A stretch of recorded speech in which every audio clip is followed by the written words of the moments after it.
Akademia Mutia. Nah, di mana kami akan membahas tentang bimbingan belajar di Madrasah Ibtidaiyah. Nah, jadi proses belajar adalah salah satu aspek utama dalam pendidikan yang berperan dalam membentuk pemahaman, keterampilan, dan sikap siswa. Di mana di madrasah ini konsep belajar memiliki makna yang luas dan mendalam, karena selain fokus pada materi akademik, Madrasah Ibtidaiyah juga menitikberatkan pendidikan moral dan nilai-nilai keagamaan. Nah, hal ini juga bertujuan untuk menciptakan generasi yang tidak hanya untuk kecerdasan intelektual, tetapi juga berakhlak baik serta mampu mengamalkan ajaran agama dalam kehidupan sehari-hari. Jadi, untuk mencapai tujuan tersebut, proses belajar Madrasah Ibtidaiyah ini memerlukan dukungan yang efektif, baik melalui metode pembelajaran yang sesuai, lingkungan belajar yang kondusif, maupun bimbingan yang tepat. Nah, namun dalam praktiknya tidak semua siswa mampu mengikuti proses belajar secara optimal. Beberapa di antaranya mengalami kendala yang disebabkan oleh sebagai faktor seperti kemampuan kognitif, kurang kognitif, dukungan keluarga, lingkungan sekolah, serta kondisi emosional yang kurang stabil. Nah, selain itu juga metode pengajaran yang kurang variatif dan tidak menurunkan minat belajar mereka. Kondisi ini dapat menimbulkan tantangan bagi pendidik untuk memahami dan mengidentifikasi penyebab masalah belajar agar dapat memberikan interpretasi yang efektif sesuai kebutuhan siswa. Baik, selanjutnya akan dilanjutkan oleh teman saya yaitu Rizky Ulul Azmi. Pada Rizky dipersilakan. Baik, terima kasih. Di sini saya akan menjelaskan pengertian bimbingan belajar DMI. Jadi bimbingan belajar DMI yaitu Madrasah Ibtidaiyah adalah proses penting yang bertujuan untuk memberikan dukungan kepada siswa dalam memahami materi pembelajaran, mengatasi kesulitan belajar, dan mengembangkan potensi dari diri mereka secara optimal. Bimbingan ini tidak hanya berfokus pada presentasi akademik, tetapi juga berperan dalam pengembangan karakter dan keterampilan sosial siswa menjadi bagian dari pembentukan kepribadian mereka dari masa awal pendidikan. Tujuan utama dari bimbingan belajar di Madrasah Ibtidaiyah ini adalah menciptakan lingkungan belajar yang kondusif, di mana siswa merasa nyaman atau di mana siswa nyaman untuk bertanya, berdiskusi, dan berpresentasi aktif dalam pembelajaran. Lingkungan yang mendukung ini sangat penting karena pada usia ini siswa memerlukan dorongan agar dapat mengungkapkan pikiran mereka dan merasa dihargai dalam proses belajar. Guru atau pembimbing juga berperan sebagai fasilitator yang tidak hanya menyampaikan materi tetapi juga merangsang rasa ingin tahu siswa, membantu mereka mengembangkan keterampilan berpikir kritis serta membangun kebiasaan belajar yang baik. Hal ini akan mempersiapkan mereka untuk menghadapi tantangan akademis di ajang pendidikan selanjutnya.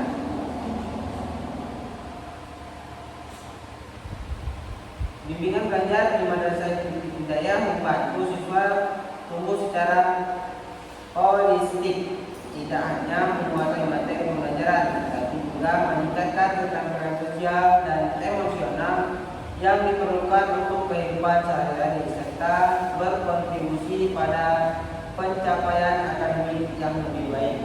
Sekian akan dilanjutkan oleh teman saya, Nova. C. Jenis belajar di Madrasah Ibtidaiyah pendekatan pembelajaran yang beragam sangat penting untuk mendukung kebutuhan perkembangan siswa serta untuk mengakomodasi berbagai daya belajar dan kemampuan. Beberapa jenis pembelajaran yang dapat diterapkan di madrasah ini antara lain: 1. Belajar mandiri. Pembelajaran mandiri menekankan pada pengembangan kemampuan siswa untuk belajar secara inisiatif dan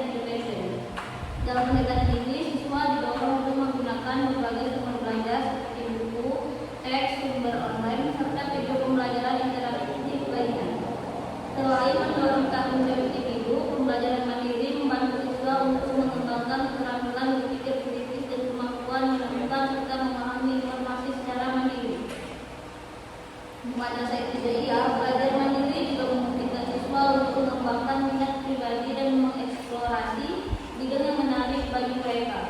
Dia bisa menjadi bekal berharga untuk pembelajaran jangka panjang. Yang kedua, ada belajar kolaboratif. Dalam belajar kolaboratif, siswa bekerja dalam kelompok untuk menyelesaikan tugas atau proyek tertentu yang mendorong mereka untuk berbagai pengetahuan dan keterampilan dengan rekan mereka.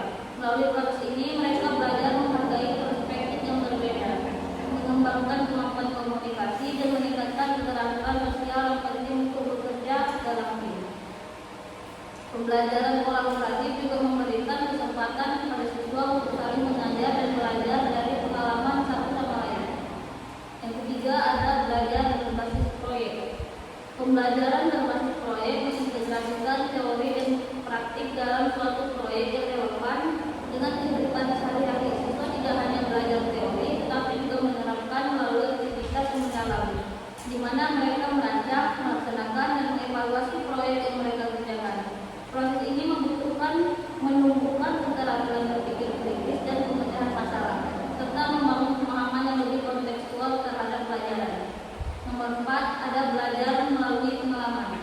Metode belajar melalui pengalaman memberi siswa kesempatan untuk terlibat dalam pembelajaran langsung yang memanfaatkan aktivitas praktis dan kontekstual, seperti kunjungan lapangan, eksperimen di laboratorium, atau kegiatan ekstrakurikuler. Pengalaman langsung ini memungkinkan siswa menerapkan teori dalam praktik nyata yang memperkuat pemahaman mereka serta memberikan wawasan tentang bagaimana ilmu yang dipelajari digunakan di luar kelas. Setiap metode pembelajaran ini berperan penting dalam membangun keterampilan akademik maupun sosial siswa yang sangat diperlukan untuk keberhasilan jangka panjang.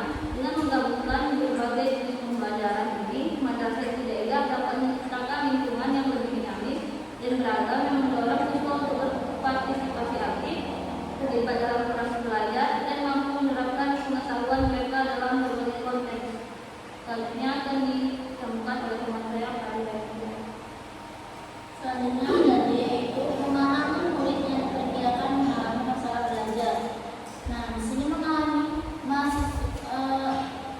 siswa yang diperkirakan mengalami masalah belajar merupakan langkah mendasar dalam pelaksanaan bimbingan belajar di Madrasah Ibtidaiyah. Pada tahap ini, pendidikan dasar siswa tengah berada dalam perkembangan kognitif, sosial, dan emosional yang penting, sehingga tantangan dalam belajar dapat berpengaruh besar terhadap motivasi dan prestasi mereka di masa depan. Untuk mengidentifikasi siswa yang mengalami masalah belajar, guru perlu peka terhadap beberapa tanda umumnya. Salah satunya ada performa akademis yang menurun. Jadi di mana siswa yang sebelumnya itu menunjukkan kemajuan akademis tiba-tiba mengalami penurunan nilai atau kesulitan dalam menyelesaikan tugas. Penurunan ini bisa menjadi indikator adanya hambatan dalam pemahaman materi atau permasalahan lain yang mengganggu proses belajar siswa tersebut. Selain itu, keterlibatan yang rendah juga dapat menunjukkan adanya masalah belajar. Siswa yang tidak aktif berpartisipasi dalam diskusi kelas atau terlihat tidak tertarik dengan materi pelajaran seringkali mengalami hambatan dalam memahami topik yang diajarkan atau merasa terasing dari kelompok belajarnya. Memahami karakteristik dan tanda-tanda tersebut memungkinkan guru untuk memberikan bimbingan yang lebih tepat dan efektif. Guru dapat mengadaptasi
keterampilan memecah masalah itu sangat mempengaruhi kemampuan mereka untuk menyerap pelajaran. Yang kedua ada faktor eksternal. Faktor eksternal ini melibatkan kondisi di luar diri siswa yang sangat berperan juga dalam mendukung untuk atau menghambat pembelajaran. Contohnya seperti faktor keluarga, seperti dukungan emosional dan materi dari orang tua sangat penting. Misalnya anak yang memiliki orang tua yang terlibat dalam kegiatan belajar mereka lebih percaya diri dan termotivasi. Kemudian ada metode pembelajaran. Nah, metode pembelajaran yang digunakan oleh guru sangat berperan penting dalam menciptakan suasana belajar yang mendukung. Jadi, kalau metode yang digunakan tidak sesuai dengan gaya belajar siswa, seperti pendekatan ceramah atau yang monoton yang kurang dari media pembelajaran menarik, siswa bisa merasa bosan dan kurang tertarik untuk memperhatikan materi. Jadi, pendekatan yang bervariasi atau interaktif seperti contohnya penggunaan teknologi, diskusi kelompok atau pembelajaran berbasis proyek biasanya lebih menarik bagi siswa dan membantu mereka untuk terlibat aktif dalam proses pembelajaran. Kemudian ada faktor yang terakhir yaitu kondisi emosional. Di kondisi emosional ini siswa juga merupakan faktor yang krusial. Contohnya masalah emosional seperti kecemasan, stres, atau bahkan konflik keluarga. Jadi dapat berdampak besar pada fokus dan kemampuan belajar siswa tersebut. Jadi siswa merasa cemas atau mengalami stres berat itu mengurangi kesulitan konsentrasinya. Jadi yang ada akhirnya mengganggu daya serap mereka terhadap materi pembelajaran. Jadi kondisi emosional ini dapat diperparah jika siswa tidak memiliki akses ke bimbingan konseling yang memadai fasilitas sekolah. Itu saja faktor-faktor keterhambatan belajarnya siswa di madrasah ibtidaiyah. Selanjutnya saya kembalikan ke moderator. Baik, itu saja presentasi yang kami sampaikan. Semoga apa yang kami sampaikan dapat bermanfaat di kedepannya. Amin ya rabbal alamin.